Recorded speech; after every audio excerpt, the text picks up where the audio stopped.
আর আজকে special day, আমাদের সভাধিপতি ম্যাডাম এসেছেন, আবুতাই সাহেব রয়েছেন, ভিডিও সাহেব রয়েছেন, সিআই সাহেব রয়েছেন, এভরিবডি। আর সবচেয়ে বড় আপনারা যারা প্রতিদিন এই পুলিশ, সমস্ত পুলিশকর্মী যারা এই থানার কর্মরত রয়েছেন, এটা বরাবরই আপনারা এই ব্লাড ডোনেশন ক্যাম্পটা প্রতি বছরই করতে থাকেন। ব্লাড ডোনেশন, বস্ত্র বিতরণ, থানারপাড়া আমি বলবো নদিয়া জেলা একেবারে প্রথম সারির পুলিশ স্টেশনের মধ্যে যারা পাবলিক আউটরিচ প্রোগ্রাম, যে সমাজের সাথে হাত বেরিয়ে মানুষের সাথে যোগাযোগ বাড়িয়ে কাজগুলো করায়, থানারপাড়া বরাবরই একদম প্রথম সারিতে আছে।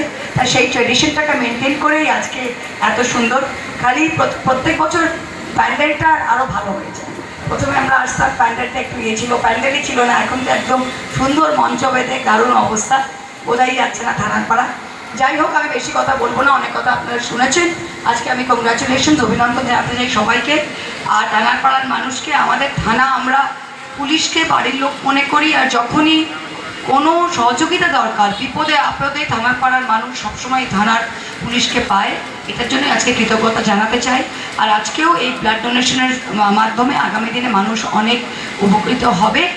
যারা ব্লাড ডোনার আছে তাদেরও অভিনন্দন এবং কৃতজ্ঞতা জানাতে চাই। Thank you very much. Thank you.